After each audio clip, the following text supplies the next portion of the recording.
दोस्तों, मैंने सैयारा देखी और मुझे इस फिल्म के आखिरी के मिनटों में एक क्लासिक फिल्म की याद आई। कौन सी फिल्म है, क्यों वो फिल्म मुझे याद आई, इसके बारे में मैं आगे बात करूंगा। और इस फिल्म का जब मैं रिव्यू करूंगा तो मैं आपको एक चीज़ पहले बता दूं कि मैं कुछ स्पॉयलर्स भी देने जा रहा हूं। और स्पॉयलर्स इसलिए क्योंकि उनके बगैर इस फिल्म के रिव्यू को लेकर बात करना या इस फिल्म का रिव्यू करना वो लीपापोती करने जैसा होगा। क्योंकि ये फिल्म जितनी एक्टर्स की है, जितनी डायरेक्टर और म्यूज़िक डायरेक्टर्स की है, सिंगर्स की है, उतनी ही ये फिल्म राइटर्स की भी है। और राइटर्स ने कैसे इस फिल्म में डिसअपॉइंट किया है बुरी तरह से, उनके सोचने का लेवल, उनकी इमेजिनेशन का लेवल कितना नीचे आ गया है, जिसकी वजह से ये फिल्म एक तरीके से ख़राब हो जाती है। ऐसा नहीं है कि टीनेज लव स्टोरीज़ जो हैं या जो यंगस्टर्स की लव स्टोरी हैं वो कोई और एज ग्रुप के लोग नहीं देख सकते, पसंद कर सकते, ये बात बिल्कुल नहीं। बात है राइटिंग। राइटिंग में आपकी दम होना चाहिए। राइटर ही वो होता है जो आपको कहीं से कहीं की जर्नी करा देता है। तो इस फिल्म में, सैयारा में, अगर कोई सबसे ज़्यादा डिसअपॉइंट करता है तो वो राइटर हैं। और इस फिल्म का जो प्लस पॉइंट है, एक तो म्यूज़िक है और दूसरा ये जो फ्रेश फेसेस आए हैं दोनों, आहान पांडे और अनीत पड्डा, दोनों वाकई अच्छे लगे हैं। कमियां और बेहतरी चीज़ें जो है सब में होती हैं, कुछ कम होता है, कुछ ज़्यादा होता है। ये शुरुआत है, लंबी जर्नी यहाँ से शुरू हो सकती है, तो उस पर भी हम बात करेंगे। तो जैसे मैंने कहा कि स्पॉयलर्स के साथ बात करूँगा, तो अगर आप चाहते हैं कि आपको फिल्म देखना है और आपको स्पॉयलर्स नहीं चाहिए, तो मैं एक बार फिर से आपसे रिक्वेस्ट करूँगा कि आप इस वीडियो को यहीं पर रोक दें और बिल्कुल आगे न बढ़ें।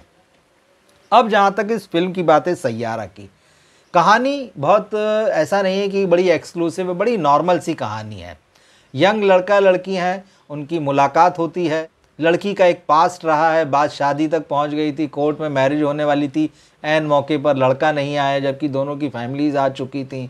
तो लड़की का दिल टूट चुका है। लड़का जो है वो एक डार्क जोन में है अपनी लाइफ के, उसकी माँ नहीं है, उसका बाप शराबी है, लेकिन ये लड़का सिंगर है, म्यूज़िक बहुत अच्छा जानता है, अरेंज करना, गाता बहुत अच्छा है, लेकिन उसको बहुत नाम कमाना है, शोहरत कमानी, मगर वो जिस डार्क फेज़ में है अपनी लाइफ के, उसको कोई रास्ते नहीं दिखाई दे रहे हैं।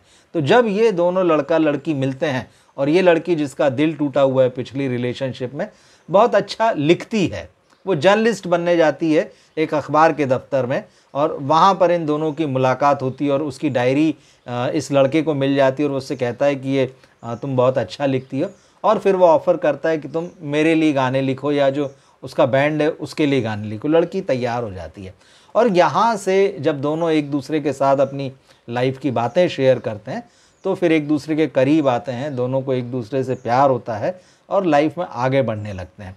मगर इस बीच एक चीज़ दिखाई गई है, लड़की को शुरू से भूलने की आदत है। ये फिल्म आपको पहले ही सीन से इस बात का कहना चाहिए स्पून फीडिंग करती चलती, बार बार ये आपको याद दिलाती है कि लड़की को भूलने की आदत है।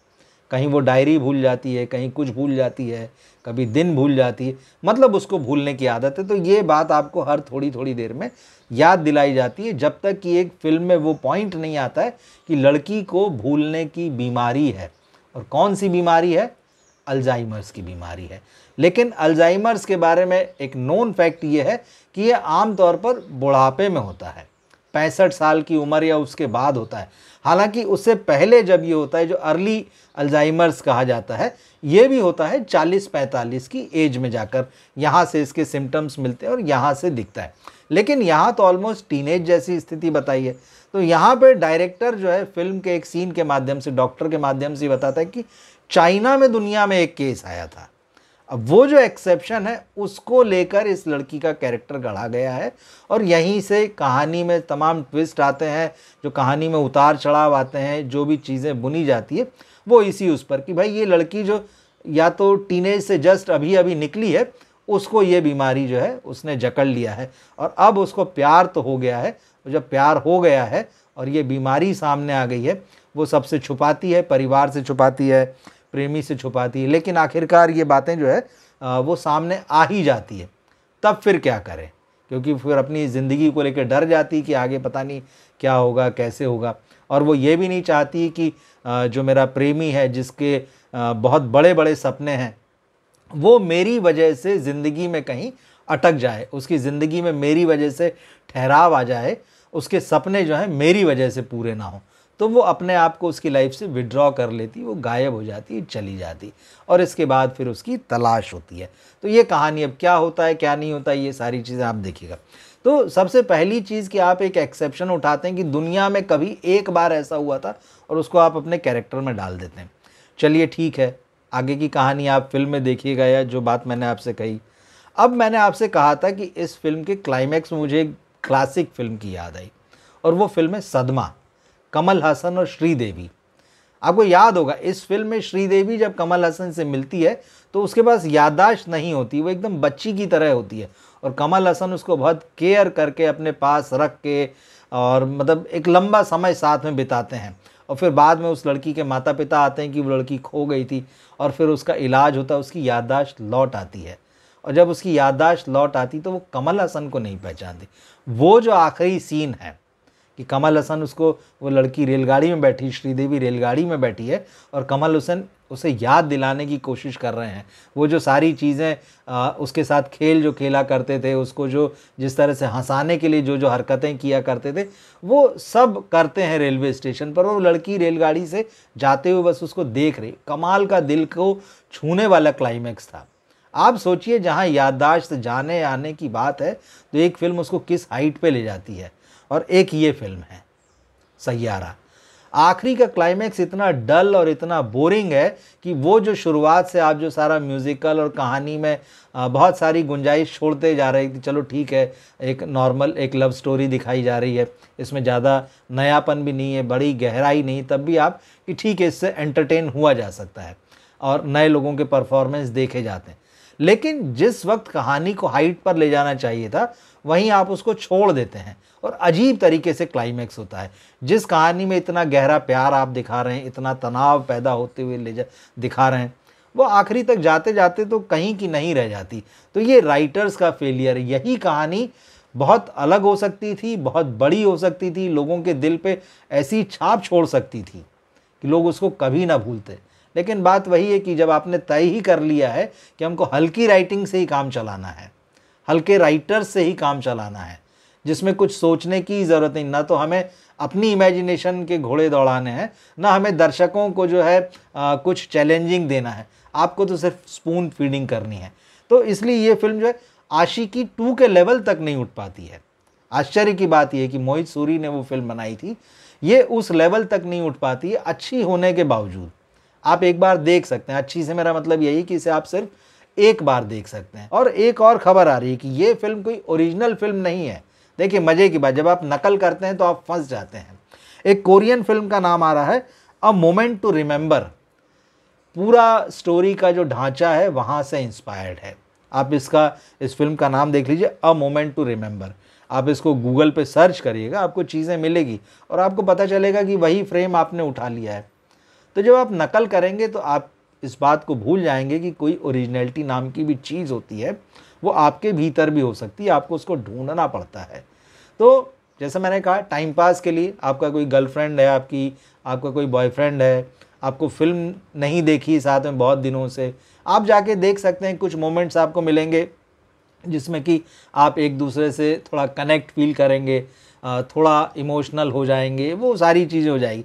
उन मोमेंट्स के लिए है ये फिल्म, बाकी ये ऐसी फिल्म नहीं है। जबकि इसका इतना जमकर मतलब हाइप बनाया गया, ख़ास तौर पे पिछले हफ्ते में वेडनेसडे थर्सडे को लेकर, कि ऐसा लगा कि एक बहुत महान फिल्म आने जा रही है, एक बहुत महान डेब्यू होने जा रहा है। आहान पांडे नेपो किड हैं। नेपो किड होने के बावजूद मैं कहूँगा कि बाकी के जो नेपो किड आए हैं इस साल या पिछले 1-1.5 साल में, काफ़ी हद तक बेहतर हैं। लेकिन फिर मैं यहाँ बता दूँ कि कुछ सीन अच्छे करने के बावजूद कई सीन्स में उनको बड़ी मेहनत करने की ज़रूरत महसूस होती है। इमोशनल सीन्स अच्छे किए हैं, लेकिन बहुत सारे सीन्स में वो जमे नहीं हैं। आवाज़ में ऐसा लगता है कि वो कुछ बनावटीपन ला रहे हैं। उनकी आवाज़ जो है आपको रणबीर कपूर की आवाज़ की याद दिलाती है। और हालांकि कई लोग कह रहे हैं कि वो रणबीर कपूर जैसे, कोई कह रहे ऋतिक रोशन जैसे नज़र आते हैं ये वो। लेकिन मैं आपसे सच बताऊं, आप गौर से उनकी तस्वीर निकाल कर भी देख लीजिएगा। बॉलीवुड में एक एक्टर हैं आयुष्मान झा, उनसे बहुत ज़्यादा लुक इनका मिलता जुलता है, कद काठी मिलती है। आयुष्मान झा को आपने लव, सेक्स और धोखा में सबसे पहली बार देखा होगा, लेकिन उनको शोहरत मिली थी OTT पर मस्तराम से। तो वो मस्त राम वाला कैरेक्टर हैं। तो आयुष्मान झा से बहुत रिजेम्बलेंस है उनका, देखिएगा। लेकिन जैसे मैंने कहा कि कलाकार जो है वो किस तरह का परफॉर्म करता है उससे जज किया जाता है, साथ में किसके जैसा दिखता है वो एक अलग मामला है। तो आयुष्मान झा जैसे दिखने के बावजूद अगर ये काम अच्छा करते हैं और मेहनत करते हैं आने वाले दिनों में, क्योंकि देखिए नेपो किड है, ये बात तो तय है कि 10 फिल्में भी फ्लॉप देंगे तो इनके सामने प्रोडक्शन की और फिल्मों की कोई समस्या नहीं रहने वाली, जिस बैकग्राउंड से ये आ रहे हैं। तो मेहनत करना चाहिए, तब जाके रास्ते खुलेंगे। और तमाम जो नेपो किड्स हाल के समय में आए हैं उनसे तो बेहतर ही लगे हैं, ये दिखा है। दूसरा है अनीत पड्डा, वो थोड़ा बहुत काम कर चुकी हैं, तब भी बहुत फ्रेश फेस हैं, इक्का दुक्का फिल्मों में, वेब सीरीज़ में बहुत सुंदर लगी हैं। अब उनकी खूबसूरती देखने के बाद सोशल मीडिया में ये भी चर्चा है कि भाई जैसा कि आजकल की हीरोइनें कर लेती हैं कि जहाँ एक आध दो फिल्में चली उसके बाद सबसे पहले वो सर्जरी कराती हैं, कोई होंठ की, कोई नाक की, कोई कुछ। तो लोगों का कहना है कि वो बहुत नेचुरल ब्यूटी हैं और इसमें कोई दो राय नहीं है। तो वो उस नेचुरल ब्यूटी को मेंटेन रखें, ये सर्जरी और कॉस्मेटिक्स इन सब के चक्कर में ना पड़े। अनीत पड्डा की एक्टिंग बहुत अच्छी है और वो आहान पांडे पर भारी पड़ी हैं। तो थोड़ा उनके पास अनुभव भी ज़्यादा इसलिए भी, लेकिन उन्होंने अपने काम को अच्छे से निभाया है। इमोशनल तो बहुत ही बढ़िया रहे हैं उनके सीन जो है, लेकिन उनको भी मेहनत करने की ज़रूरत है। ऐसा नहीं है कि इस फिल्म में उनका सारा टैलेंट निखर कर आ गया। मोहित सूरी, उनके पास बहुत कुछ था, जैसे मैंने कहा कि सबसे बड़ी नाकामी उनकी यही है कि वो आशिकी 2 के लेवल तक ही इस फिल्म को नहीं ले जा पाए। लेकिन क्योंकि इस तरह की फिल्में लंबे समय से नहीं आई, इस तरह से यंग रोमांस वाली फिल्म, और इस फिल्म को म्यूज़िक का बड़ा सपोर्ट मिला है, तो इसको देखा जा सकता है, इसको खारिज नहीं किया जा सकता। लेकिन एक बात और आखिरी में कहूँगा कि नेपो किड्स आजकल जब आते हैं तो उनको जिस तरह से हाइप बनाई जा रही है, वो ज़रूरत से ज़्यादा उम्मीदें लोग उनसे लगाने लगते हैं और इसका खामियाजा उनको आने वाले दिनों में भुगतना पड़ सकता है। तो खैर, ये फिल्म अगर आपने देखी हो तो कमेंट बॉक्स में ज़रूर लिखकर बताइएगा कि आपको कैसी लगी। इन दोनों फ्रेश फेसेस के बारे में आपकी क्या राय है। मिलते हैं फिर हम अगले वीडियो में। नमस्कार।